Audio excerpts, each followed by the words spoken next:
Hello everyone, कैसे आप सभी।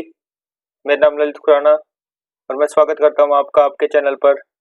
जैसा कि आपको मालूम है कि इस चैनल पर आपको कंप्लीट जीएस करवाई जाएगी और कंप्लीट मैथ आपको कंप्लीट कराया जाएगा, क्योंकि जितने भी एग्ज़ाम हैं, हरियाणा का कोई भी एग्ज़ाम हो, हमने देखा है कि उस एग्ज़ाम में बच्चों को जीएस में बहुत प्रॉब्लम रहती है। तो आपको यहाँ पे कंप्लीट जीएस कराई जाएगी और प्रीवियस ईयर जितने भी क्वेश्चन हुए हैं उस क्वेश्चन के साथ आपको कंसेप्ट बताए जाएंगे। और इस एसएससी का कोई भी पेपर हुआ हो उसमें सारे क्वेश्चन जितने भी जीएस के आए हैं सब आपको करवाए जाएंगे इसी चैनल पर। और आपसे निवेदन है, अगर आपने इस चैनल को अभी तक सब्सक्राइब नहीं किया है तो ज़्यादा से ज़्यादा इस चैनल को सब्सक्राइब करें और ज़्यादा से ज़्यादा अपने दोस्तों में शेयर करें और ज़्यादा से ज़्यादा इस चैनल को लाइक करें और ज़्यादा से ज़्यादा हमारे फेसबुक पेज और हमारे टेलीग्राम पेज पर जुड़ें, ताकि आपको टाइम टू टाइम जो भी आपको इस चैनल पर जीएस की क्लास कराई जाए आपको वहाँ पे पीडीएफ प्रोवाइड करवाई जाएगी। तो ज़्यादा से ज़्यादा इसका आपको लिंक डिस्क्रिप्शन में दे दिया जाएगा, फेसबुक का और टेलीग्राम का। ज़्यादा से ज़्यादा हमारे इस पेज पर भी जुड़ें ताकि आपको कोई भी प्रॉब्लम ना आए। और जैसे कि आज आपको पता है कि आज हमारी पहली क्लास पॉलिटी की, जैसे तो बेसिक हमने बताया था कि कॉन्स्टिट्यूशन क्या होता है। आज हम प्रीवियस ईयर क्वेश्चंस के साथ स्टार्ट करेंगे। जितने भी प्रीवियस ईयर क्वेश्चंस हमारे हरियाणा के एग्जाम में आए हैं, चाहे वो एसएससी के एग्जाम में आए हैं या रेलवे के एग्जाम में आए हैं, आज हम उसी प्रीवियस ईयर को लेकर आए हैं ताकि आपको क्वेश्चंस ज़्यादा से ज़्यादा कराए जा सकें और आपको ज़्यादा से ज़्यादा कंसेप्ट इस पॉलिटी के। आज हम पहली क्लास पॉलिटी की स्टार्ट करेंगे, इसमें आपको कंप्लीट क्वेश्चंस करवाए जाएंगे। तो आपसे निवेदन है कि ज़्यादा से ज़्यादा इस वीडियो को देखें और ज़्यादा से ज़्यादा शेयर करें। ऐसे क्वेश्चन जो हमेशा पेपर में पूछे जाते हैं, चाहे आप कोई भी एग्जाम उठा के देख लें, आपको इस चैनल पर सिर्फ कोई क्वेश्चन कराए जाएंगे जो बार बार पेपर में पूछे जाते हैं। इससे हटकर कुछ भी नहीं होगा। अगर आप इन्हीं क्वेश्चन को अच्छे से कंसेप्ट जो हम आपको बताएंगे उसमें आप कर जाओगे तो आपको कहीं से भी कुछ भी जीएस पढ़ने के जीएस में कभी दिक्कत नहीं आएगी। आप जीएस में हाईएस्ट टू हाईएस्ट स्कोर कर पाओगे। तो आज हम स्टार्ट करते हैं आप पहली क्लास पॉलिटी की। आज का हमारा पहला क्वेश्चन है, ये क्वेश्चन एसएससी सीजीएल में पूछा गया था कि नेम द फर्स्ट जज of the supreme court who proposal of the impeachment was present in the parliament independent of India. ये कह रहा है कि पहला जज कौन था सुप्रीम कोर्ट का जिसपे इम्पीचमेंट का प्रेजेंट किया गया था, मतलब इम्पीचमेंट की जो प्रोसेस होती है इसको हटाने की, उसके ऊपर केस चला था इन आफ्टर द इंडिपेंडेंस, वो कौन था। तो आपको ये चार ऑप्शन दिए गए हैं, जिसका पहला Justice Ramaswami, Justice Mahajan, Justice V Swami और जस्टिस सुब्बाराव। तो इसका जो आंसर है वो है justice Ramaswami. Justice Ramaswami was a judge of the Supreme Court of India and the first judge against whom removal proceeding were initiated in independent India। Justice Ramaswami जो पहले जज थे इंडिया के, उनके ऊपर इम्पीचमेंट का केस किया गया था। ये रिमूवल मोशंस जो प्लेस है लोकसभा में हुआ था, वोटिंग हुई थी 10 मई 1993 में। अब आपसे पूछ ले कि जो पहला जज था कि 1993 में किस जज के ऊपर इम्पीचमेंट केस चला था, तो आपको सिंपल सा आंसर देना है कि वीर। ये बहुत बार पेपर में पूछा जा चुका है कि क्योंकि आज तक सिर्फ एक ही बार ऐसा हुआ है किसी जज के ऊपर इम्पीचमेंट केस होया हो। और Lok Sabha well now lower and Congress politics Kapil Sibal व डिफेंस लॉयर, ये तो इतना इम्पोर्टेंट नहीं है। और जिसमें से अब जैसे ये 401 member present in Lok Sabha at date 401 member थे लोकसभा में उस दिन प्रेजेंट, जिसमें से 196 लोगों ने इम्पीचमेंट दिया था और 9 votes against and 205 absents by ruling Congress and its life. इसलिए जो वोटिंग थी वो कंप्लीट नहीं हो पाई, क्योंकि एक वोटिंग प्रोसीजर होता है कि एक स्पेशल मेजोरिटी के साथ इसको पास करना पड़ता है। ये भी आगे जाके आपको बताई जाएगी स्पेशल मेजोरिटी क्या होती है, सिंपल मेजोरिटी क्या होती है। तो आपको सिंपल सा ये याद रखना है कि फर्स्ट जज कौन था सुप्रीम कोर्ट का जिसके ऊपर इम्पीचमेंट केस चलाया गया था, वो था जस्टिस रामस्वामी। अब है दूसरा question, what of the following article of the constitution in India related to uniform civil code.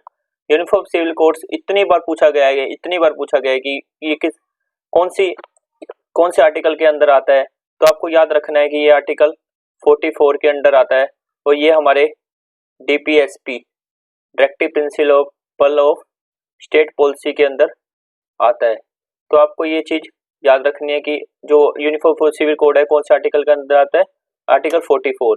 Article 44 deal with the uniform civil code, it is mention under DPSP, क्योंकि DPSP not justifiable होता है।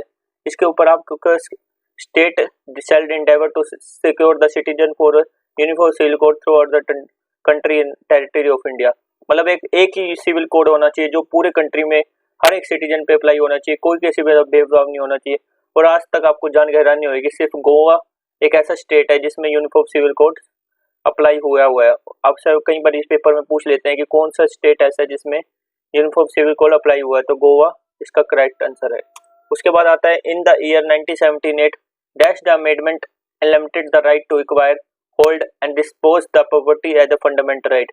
पहले तो आपको ये चीज याद रखनी है कि ईयर 1978 में कौन सी अमेंडमेंट हुई थी, तो अमेंडमेंट हुई थी 44।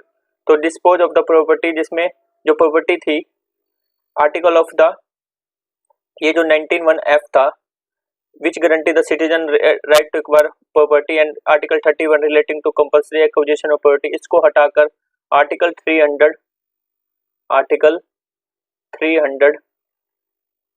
ए में इसको एक सिंपल राइट, लीगल राइट बना दिया गया था। इसको फंडामेंटल राइट से हटाकर, तो आर्टिकल कोई आपसे पूछे कि 1978 में किस आर्टिकल के अंदर राइट टू प्रॉपर्टी को हटा दिया गया था, 44 अमेंडमेंट। ये भी क्वेश्चन बहुत बार सीजीएल में पूछा गया था, इस बार जो सीजीएल का एग्जाम हुआ था। तो अगला क्वेश्चन है which of the following article promotes equal justice and free legal aid for all the citizen. कौन से आर्टिकल के अंदर इक्वल सिटीजन और फ्री लीगल एड सिटीजन को दी जाती है, मतलब इक्वल जस्टिस दिया जाता है। तो इसका आंसर अगर आपको पता है तो आप मेरे को कमेंट सेक्शन में बता सकते हैं। तो इसका आंसर मैं ही बता देता हूँ, आर्टिकल 39A। आर्टिकल 39A जो है वो promote equals justice and free legal aid for all the citizens को देता है। तो आर्टिकल 39A किसके अंडर आता है, आर्टिकल 39 ये भी हमारा डीपीएसपी के अंदर आता है। आर्टिकल 39 डीपीएसपी के अंदर आता है। तो जो आर्टिकल 39 है वो equal justice and free legal aid for citizen से प्रोवाइड करता है। और आर्टिकल 32 रिगार्डिंग कॉन्स्टिट्यूशन रेमेडी हम आगे पढ़ेंगे जब हम आर्टिकल के बारे में पढ़ेंगे। तो आपको सिंपल सा याद रखना है कि जो promote equal justice and free legal कौन सा आर्टिकल के अंदर आता है, आर्टिकल 39A। और आर्टिकल 39A किसके अंदर आता है, डीपीएसपी के अंदर आता है। अगला क्वेश्चन हमारा article dash of the constitution India gives of the election commission the power supervise election to the parliament state legislature. अब ये जितने भी आर्टिकल क्वेश्चन आ रहे हैं इसको तो आप नोट आउट कर लेना, क्योंकि यही क्वेश्चन जो आर्टिकल के हैं जो बार बार रिपीट करे जाते हैं। तो ज्यादा इसको याद करना, ज्यादा इसको समझना कि ये आर्टिकल, क्योंकि आप सिर्फ रट्टे मत मारना, इसको समझने की कोशिश करना कि article dash of the constitution India election commission कौन से आर्टिकल के अंदर होता है, जो इलेक्शन कराता है पार्लियामेंट के और स्टेट लेजिस्लेचर के, जो इलेक्शन कमीशन किस आर्टिकल के अंदर। तो ये क्वेश्चन है आर्टिकल 324। आर्टिकल 324 के अंदर जो है supremacy direction and control of the election vested in the election commission. और आर्टिकल 341 ये आगे भी जब हम डिस्कशन करेंगे आर्टिकल्स के, एक क्लास हमको आर्टिकल्स के बारे में जो इंपॉर्टेंट आर्टिकल पेपर में पूछे जाते हैं उसके बारे में भी हम आपको आगे जाकर डिस्कशन करवाएंगे, आगे जाके क्लास कराएंगे कि कौन कौन सा आर्टिकल। आपको टेंशन लेने की बिल्कुल भी जरूरत नहीं है, जितने भी प्रीवियस ईयर है आपको सारे क्वेश्चंस कराए जाएंगे और एक कंसेप्ट की क्लास भी स्टार्ट कराई जाएगी। बस आपके प्यार और आपके साथ की जरूरत है। ज्यादा से ज्यादा चैनल को जितना आप वीडियो देखोगे, वीडियो शेयर करोगे, उतनी आपको जीएस के लिए कोई दिक्कत नहीं आएगी, आपको कंप्लीट जीएस इस चैनल पर करवाई जाएगी। उसके बाद अगला क्वेश्चन आता है maximum number of nominated member in Lok Sabha.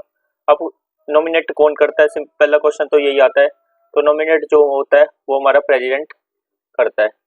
Nominate कौन करता है, प्रेसिडेंट करता है। तो कितने मेंबर को प्रेसिडेंट नॉमिनेट करता है, 2 मेंबर्स को प्रेसिडेंट करता है। Maximum number of nominated member of the Lok Sabha, मतलब जो हमारे द्वारा चुने नहीं जाते वो नॉमिनेट ही होते हैं।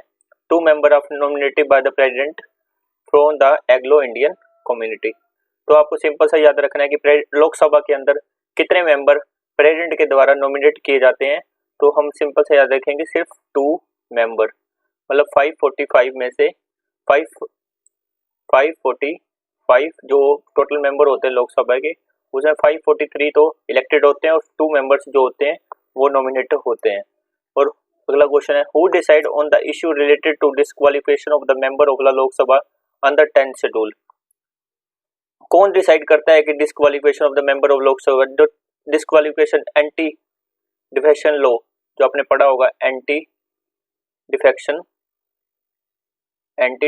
लॉ जो 10th शेड्यूल के अंदर आता है, वो 10th शेड्यूल के अंदर आता है, वो किसके द्वारा डिसाइड करा जाता है। वो लास्ट जो डिसाइड करा जाता है वो स्पीकर के द्वारा, स्पीकर ऑफ द लोकसभा होता है। Speaker of the Lok Sabha empowered to take the decision on the anti defection law under the schedule of the constitution. तो 10th शेड्यूल, अब ये भी आपको याद रखना है, 10th schedule of the constitution कब आया था? 10th schedule of the constitution में inserted through the 52nd amendment 1985 में, क्योंकि पहले टोटल जब हमारा कॉन्स्टिट्यूशन बना था तो टोटल 8 शेड्यूल थे। ये भी आपको कराया जाएगी कि कौन कौन से शेड्यूल बाद में आए थे, और इसको जो मैंने आपको भी बताया कि इसको सिंपली एंटी डिफेक्शन लॉ कहा जाता है, कि जो भी किसी भी मंत्री के खिलाफ, किसी भी एमएलए एमपी के खिलाफ जो भी कोई कुछ होता है कि अगर वो गलत कुछ करता है तो उस पर एंटी डिफेक्शन लॉ का कानून चलाया जाता है। उसका अगला क्वेश्चन है, what is the term of the elected representative of the gram panchayat.